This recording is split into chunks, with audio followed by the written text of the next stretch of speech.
I sat down to record this episode, felt so calm and grounded for about 11 seconds. Welcome to Still Finding My Voice, where you find joy in the journey. And we might just talk about some hard things. Pull up a chair, grab your cup of coffee. Let's go. You know, something I wish more people talked about, the fact that grief and joy can exist at this exact same time. So many of us were taught that grief is something we're supposed to move through quickly, that eventually we'll arrive at the other side, everything feels normal again. But if you've gone through divorce, lost someone you love, the kids have left the house, or you've had that big shift at 45 plus, that's not how it actually works. Grief shows up without permission. It just shows up.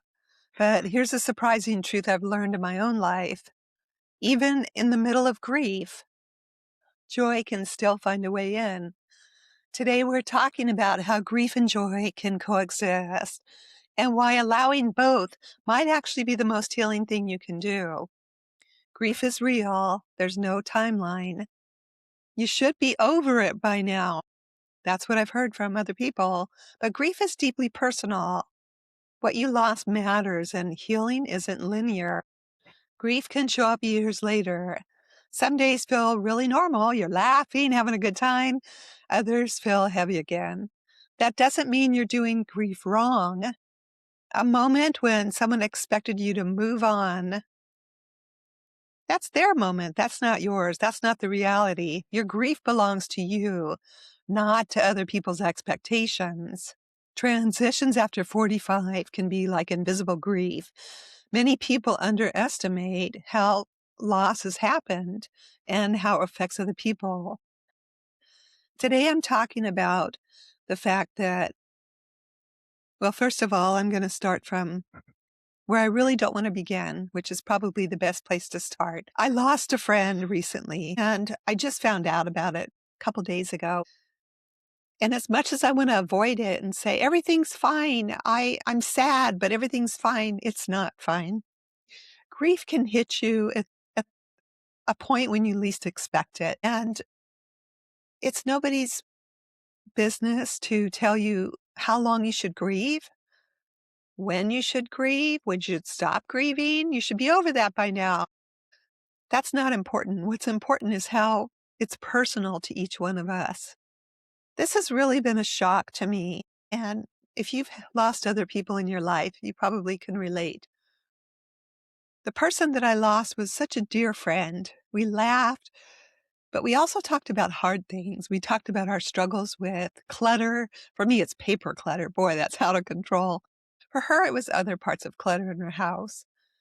She was an animal lover like I am. She had cats that were always up on the counter eating their food, and it bothered her, but she was working on it. For me, it's the little things like a pile of paper here, a pile of paper there. But we had that in common. We also loved the arts and entertainment. My friend, her name is Tiffany, and Tiffany was a fascinating person to me. She seemed very serious on the outside, but when you got to know her deep in her soul, boy, what a fascinating person. She had a great job, what I call a great job. She was like, well, it was time to leave. She was a writer for Mattel years ago, and she enjoyed that, but I found that so fascinating. She's also creative, making envelopes and making cards, just so many different talents. She likes scrapbooking. We talked about that several times. But the thing that I love most about her was her heart. And I'll get back to that in just a moment. Today's episode, How Grief and Joy Can Coexist, was inspired by a recent listener's poll. So thank you very much for voting, and this episode is for you. So my friend Tiffany, she had the biggest heart. She loved Taylor Swift. Now, I'm not a big, no disrespect to Taylor Swift fans, to the Swifties, but I'm not a Swiftie.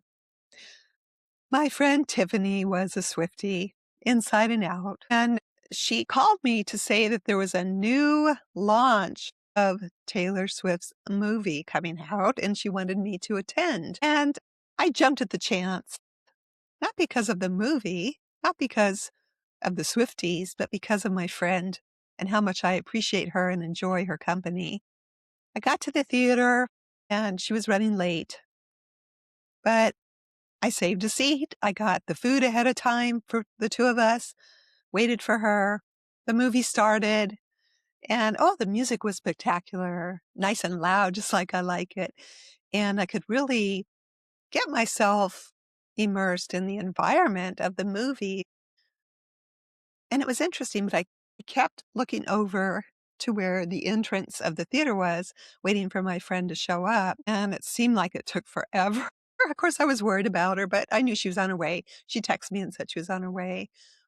When she sat down, I could tell that there was a discomfort in her, and she had had a tough time getting to the theater on time. But that's okay. I knew that we would talk about it after the movie. We didn't talk much during the movie because she was just fascinated by what she was watching, and I was fascinated watching the movie too, and periodically looking at her to see how she was smiling. I'm gonna fast forward to when we left the movie. We went to have a bite to eat at our favorite restaurant and sat down, had a conversation, and Tiffany looked at me and she said, "So, what did you think?" And I said, "Well, the music was interesting in a typical Lynn fashion way." Sometimes when I have something to say that may not be agreeable to the other person, I don't say it. Call it polite, call it withholding, whatever you want to call it. But I just said the music was interesting. But my friend knows me well. She continued, "Okay, so what did you really think about it?" Tiffany said. And I told her it was kind of, and please, again, forgive me, Swiftie fans, but this is my opinion. It doesn't have to be everybody else's opinion. This was my opinion. I said, Tiffany, love the songs, love the costumes, but it was like looking through a kaleidoscope through the whole movie." She laughed. That was my impression. That was my interpretation of what I saw. But I asked her, "What did you like about it?" And she told me many things about each scene, about the characters, about the songs, her favorite. She was hoping to hear one song, Ophelia, and there it was. But it's just her energy. Her energy. She was such a giving person. And to find out that she's no longer with us is so devastating and hard. But here's the point that I wanted to make, where joy and grief can both coexist. I'm going to be mourning for quite a while over the passing of my friend Tiffany. However, what I'm going to remember are the laughs, the many laughs we shared, the time that she knocked on my front door coming over for a visit. And I was carrying so many things, and for some reason, I was wearing high heels because we were gonna go out, and I wanted to dress up.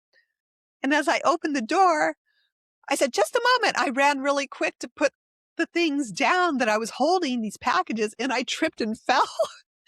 And I didn't hurt myself, but we laughed so hard because if I would have just put the packages down, it was before Christmas, I would have been fine. But how many times do we do that? Do I do that?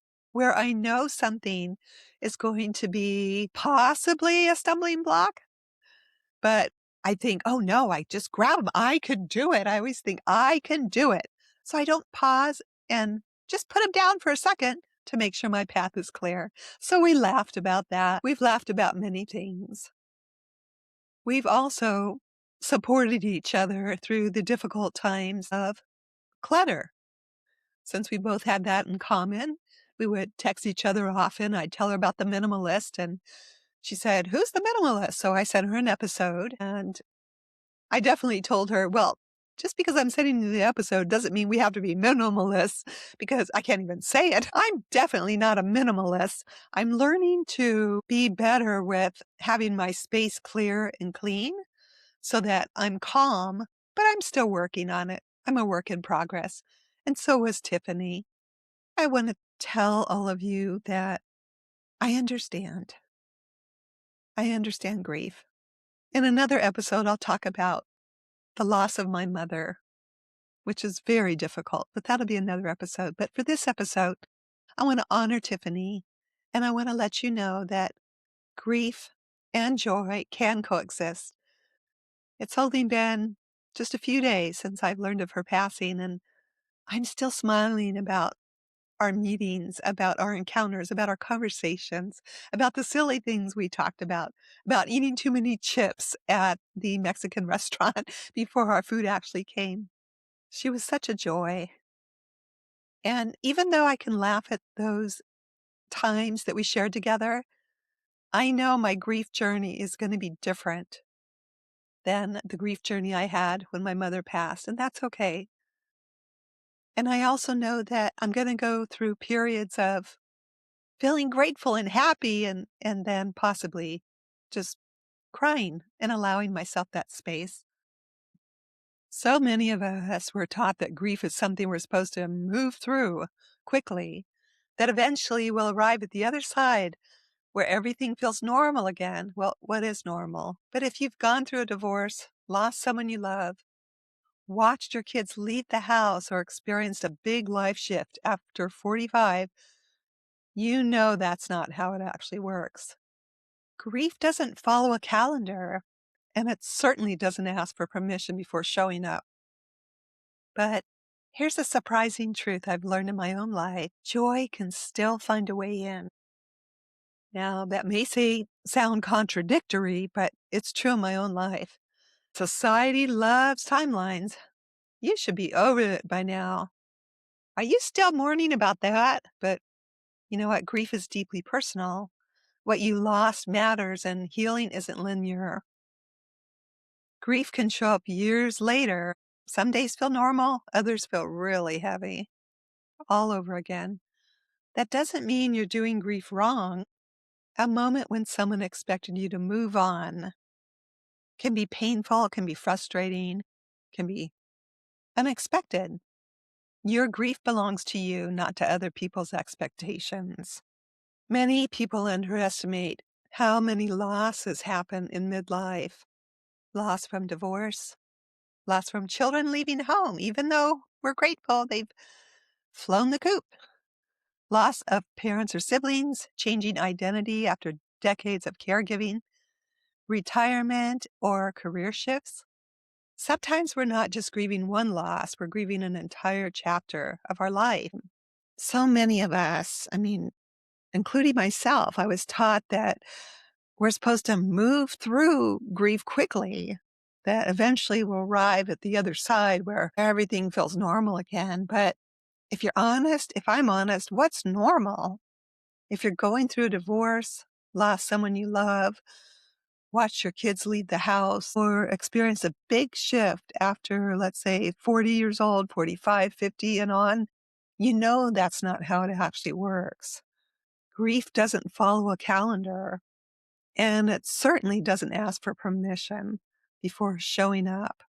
Boy, that's for sure. But there's a surprising truth I've learned in my own life. Even in the middle of grief, joy can still find a way in. Today, we're talking about how grief and joy can coexist and why allowing both might be the most healing thing you can do. Grief is deeply personal. What you lost matters, and healing isn't linear. Grief can show up years later. Some days feel normal, others feel heavy all over again. And that doesn't mean that you're doing grief wrong. A moment when someone expected you to just move on. Your grief belongs to you, not to other people's expectations. Many people underestimate how many losses happen in midlife. Divorce, children leaving the home for the first time, going to college, loss of parents or siblings, changing identities after decades of caregiving, retirement, or career shifts even. Sometimes we're not just grieving one loss, we're grieving an entire chapter of our life. When you first realize life was changing in a big way, I start to understand it. When what I'm feeling is normal, that Life shifts carry an emotional weight. And having joy doesn't mean you're over it. This is a powerful emotional point. Many people feel guilty when joy returns. I mean, laughing again can feel strange, but feeling happiness can also bring guilt. But joy does not erase love or loss. Feeling joy doesn't mean you love someone less. It means your heart is still alive. A moment when joy surprised you again, it's refreshing. Having joy is not betrayal, it's healing. And grief and joy often live on the other side. Grief is the shadow, joy is the light. Both can exist in the same room. Losing my friend, I might cry in the morning and laugh in the evening. You can miss someone deeply while still enjoying life. You enjoy it a little different, but you still can enjoy it.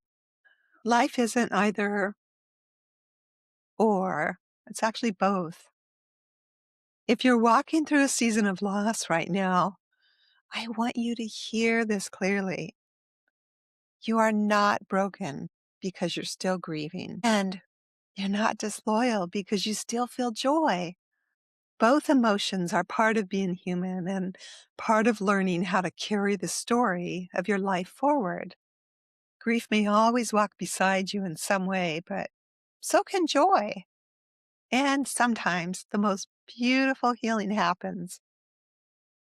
If this episode resonated with you, share it with someone who might need to hear it. Send me a message and tell me where you're listening from.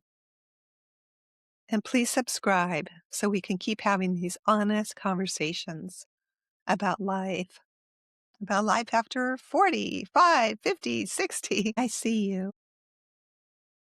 And if you're grieving today and you feel like joy will never return, just take it one step at a time because it can return. I just want to say thank you so much for following Still Finding My Voice. Thoughts? You'd like to hear more about grief and joy and how they coexist. So the next couple of weeks, we'll cover that topic. And go ahead and follow me on Facebook at Still Finding My Voice Facebook page, or on Instagram at Lynne ST. Send me a message and connect. I'd love to chat with you, and look forward to seeing you next time. And don't forget to stretch, because it might be time for a high kick.